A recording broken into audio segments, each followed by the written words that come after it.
नमस्कार दोस्तों, कैसे हैं आप? आई होप आप सब अच्छे होंगे। मैं अर्चना योगनारी चैनल में आपका स्वागत करती हूँ। दोस्तों, आज के वीडियो में हम बात करेंगे कमर दर्द के बारे में, जो कि आफ्टर डिलीवरी सभी लोगों को बहुत ज़्यादा समस्या होती है कमर दर्द की।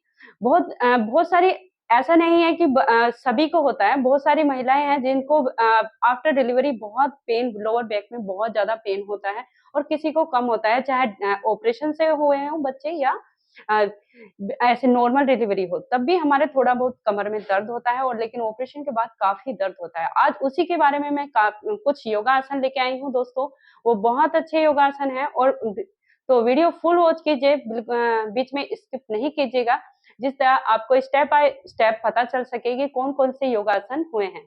तो दोस्तों क्या होता है जब एक महिला प्रेग्नेंट होती है तो उसके क्या होता है जब उसका पोस्चर ना खराब हो जाता है। ऐसे पेट तो ऐसे आगे को हो जाएगा और हमारी पीठ है तो थोड़ी इस तरह हमारा पोस्चर हो जाता है तो पीठ हमारी अंदर को चली जाती है।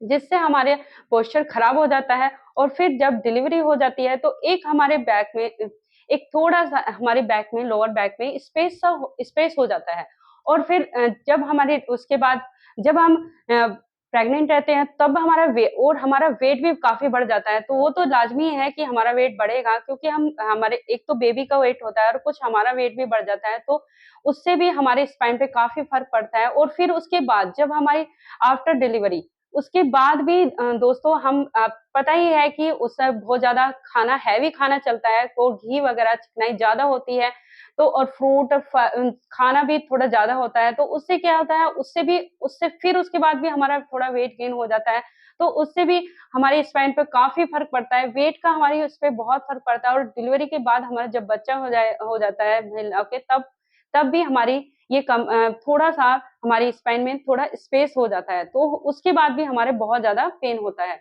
तो उसी पेन को ठीक करने के लिए आज दोस्तों मैं कुछ ऐसे योगासन लेके आई हूँ जो कि बहुत अच्छे हैं, आप अपने डेली रूटीन में डालेंगे, तो आपकी ये प्रॉब्लम बिल्कुल भी सॉल्व हो जाएगी।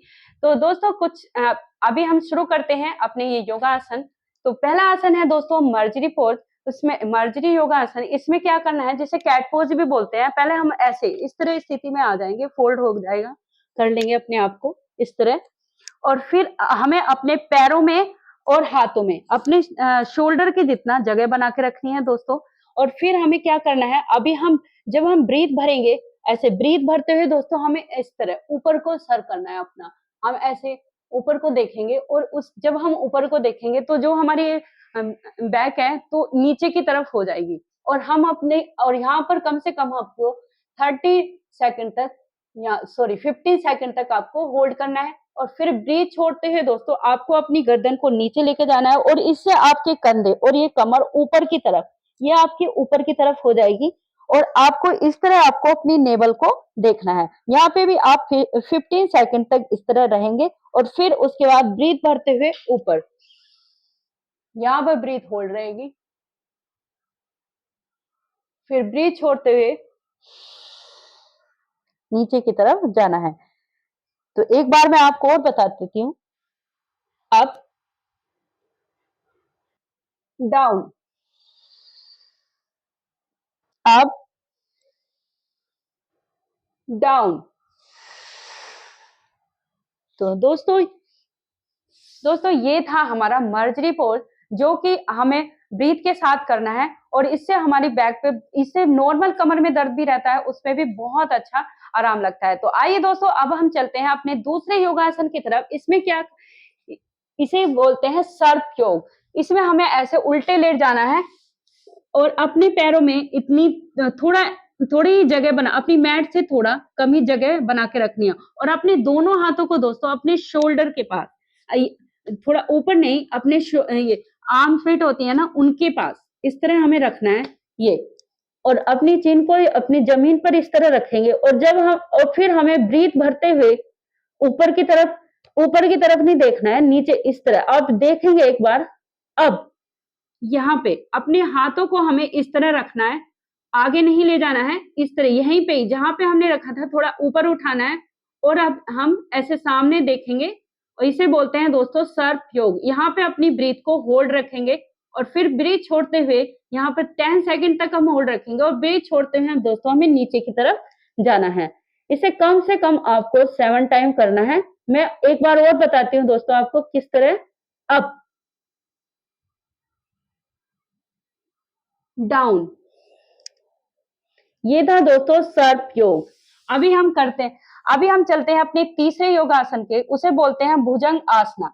यानी ये इसे भी करना है दोस्तों, इसमें भी हमें ऐसे ही उल्टा रहना है। और फिर अब पहले तो हमने अपने हाथों को अपनी आर्मपिट के यहाँ पर रखा था, ये हमारी एल्बो इस तरह रही थी। अब हमें थोड़ा सा आगे अपने हाथों को बढ़ाना है अपने शोल्डर के पास, और अब पूरा हमें उठना है, ब्रीथ भरते हुए हमें फुल उठना है।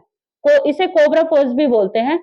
अब इस तरह दोस्तों हमें अपनी नेवल तक हमें ऐसे उठना है और ऊपर की तरफ हम इस तरह देखेंगे, और यहाँ पे कम से कम हम 20 सेकंड तक होल्ड करेंगे। और यहाँ पर अब ब्रीथ को हम यहाँ पर होल्ड रखेंगे, फिर ब्रीथ छोड़ते हुए हमें नीचे की तरफ आना है। तो कम से कम दोस्तों इसे भी हम 10 टाइम करेंगे। अब डाउन, अब ब्रीथ छोड़ते हुए आपको नीचे की तरफ आना है। तो दोस्तों ये था आपका भुजंगासना। ये बाकी और भी आपके नॉर्मल कमर में दर्द भी हो रहा है तो उसके लिए भी ये बहुत बेस्ट आसन है दोस्तों। और इसे मैंने आपको 2-2 बार बताया है, लेकिन आप इसे कम से कम इन्हें 10 टाइम करेंगे। तो अभी आप चलते हैं हम अपने तीसरे योगासन की तरफ, इसे बोलते हैं सलभ आसना। इसमें भी ये भी हमें इसी पोजीशन में ही होगा दोस्तों, पर इसमें क्या है दोस्तों कि इसे हम आगे को हाथ करके, ये आगे को हाथ करके भी कर सकते हैं, और इसे नीचे अपने दोनों हाथों को इस तरह बांध के भी कर सकते हैं, और इस तरह पीछे को अपने हाथों को भी करके हम कर सकते हैं। ये इसके पार्ट होते हैं दोस्तों, सलभ आसन के काफी पार्ट हैं। तो मैं अभी आपको एक बता देती हूँ। इसमें अपने दोनों हाथों को आप आगे की तरफ लेके जाएंगे और अपने सर को अभी नीचे रखेंगे, और हाथ पैरों में ज्यादा आपको गैप नहीं रखना है। ये पैर में बस थोड़ा ही आपको 2 इंच का ही गैप रखना है दोस्तों आपको। और ब्रीथ भरते हुए हमें अपनी नेवल तक, हमें अपने नेवल पर रहना है। अपने आगे ये पीछे का पार्ट और आगे का पार्ट दोनों को हमें लिफ्ट कराना है। तो दोस्तों देखिए आप कैसे करना है इसे। अब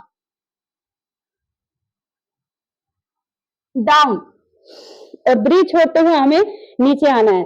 अभी मैं एक बार और बताती हूँ आपको, हमें दोनों पीछे का भी और आगे को दोनों को हमें अपने पार्ट को उठाना है। हमें बीच में ही अपने पार्ट को होल्ड करके रखना है। तो अभी आप एक बार और देखिए।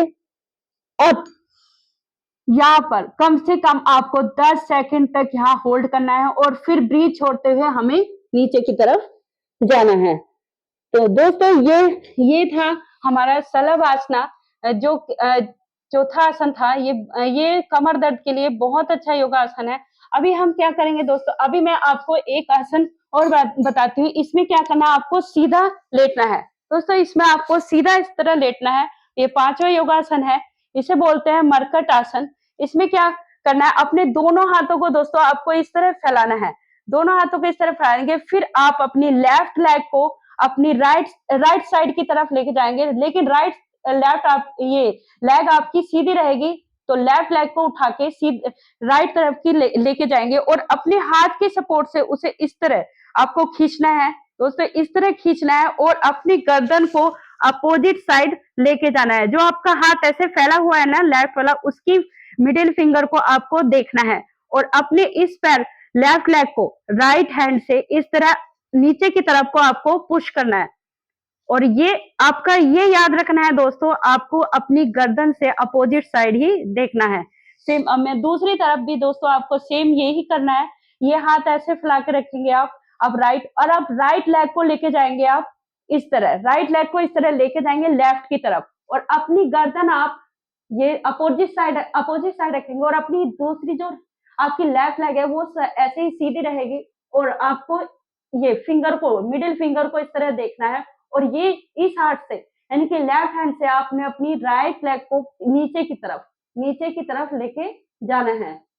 तो यहाँ पर कम से कम आप 10 सेकंड तक इस तरह होल्ड करेंगे दोस्तों। ये बहुत अच्छा है, इससे आपको यहाँ पर इधर ये लोअर बैक और ऊपर इधर बहुत अच्छा आपकी यहाँ पर खिंचाव आएगा, स्ट्रेचिंग होगी, बहुत अच्छा आपको फील होगा। तो अभी हम चलते हैं अपने छठे योगासन की तरफ।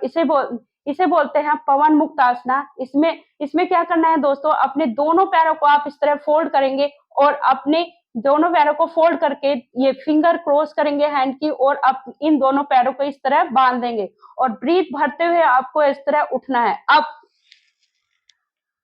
और यहाँ पर आप 10 सेकंड तक होल्ड करेंगे। अगर आपकी नाक आपके घुटनों से टच होती है तो आप करिए, अगर नहीं होती है तो आप इस तरह भी रह सकते हैं। और जब आपके 10 सेकंड कंप्लीट हो जाएंगे और धीरे धीरे ब्रीथ छोड़ते हुए आप नीचे की तरफ जाएंगे। एक बार मैं आपको और बता देती हूँ, ये ध्यान रखना दोस्तों, अगर आपकी नाक यहाँ टच नहीं हो रही है तो आपको जबरदस्ती नहीं करनी है, सिर्फ आपको इस तरह ही बने रहना है, ऊपर की तरफ ही ज्यादा आप कोशिश ना करें अपनी नाक को लगाने, जो लोग नहीं है। तो अभी देख, एक बार और मैं आपको बताती हूँ, ब्रीथ भरते हुए आपको जाना है और यहाँ पे ये नाक को टच करना है अपने घुटने से। अगर नहीं होती है तो आप इतना रहेंगे और फिर 10 सेकंड तक आपको यहाँ बने रहना है और फिर ब्रीथ छोड़ते हुए नीचे की तरफ आना है। फिर उसके बाद दोस्तों आपको नॉर्मली ये अपनी बैक मसाज के लिए ये अपने दोनों हाथों को साइड टू साइड इस तरह का रोलिंग करनी है। ये इससे क्या होता है कि हमारी बैक मसाज हो जाती है। और फिर आगे की तरफ को, जैसे हम बचपन में झूला झूलते थे ना, सेम उसी तरह ही आपको ये हमारे बैक मसाज के लिए बहुत अच्छा योगासन है दोस्तों। ये आपको बस इस तरह झूला झूलना है और फिर 10 टाइम आपको साइड टू साइड लेना है और 10 टाइम आपको आगे की तरफ। तो दोस्तों ये थे कुछ ऐसे योगा आसन जो कि बहुत अच्छे हैं बैक के लिए। और आफ्टर डिलीवरी तो आपको देखना, जिन लोगों को ये बैक पेन होता है वो ये करेंगे, अपने डेली रूटीन में डालेंगे तो बहुत अच्छा आपको इससे फर्क लगेगा। लेकिन दोस्तों बहुत सारे लोग हैं कमेंट करके बोलते हैं कि हमारे तो आराम नहीं लग रहा है, लेकिन ऐसा तो नहीं है कि 8 दिन में या 6 दिन में आपके आराम लग जाए। कम से कम मैं अब 3 महीने में आपको बिल्कुल आपका ये दर्द बिल्कुल ठीक हो जाएगा। आपको कब 15 दिन में तो आपको थोड़ा फर्क दिखाई देना शुरू होगा और फिर उसके बाद आप कंटिन्यू करेंगे तो आप देखना, जो आपका ये जो डॉक्टर के पास जाना है ये भी छूट जाएगा और आपका ये बिल्कुल जड़ से खत्म हो जाएगा आपका ये दर्द। अब आप जिन लोग, तो दोस्तों आपको कैसी लगी ये मेरी वीडियो, तो आप प्लीज मुझे कमेंट करके जरूर बताइए और लाइक भी कीजिए। और जिन लोगों ने मेरे चैनल को सब्सक्राइब नहीं किया है, बेल आइकन के साथ मुझे ये सब्सक्राइब कीजिए, ज्वाइन कीजिए, जिससे मेरी आने वाली वीडियो आपको मिल सके। तो नमस्कार दोस्तों, मिलती हूँ दूसरी वीडियो, आगे की वीडियो के साथ। नमस्कार।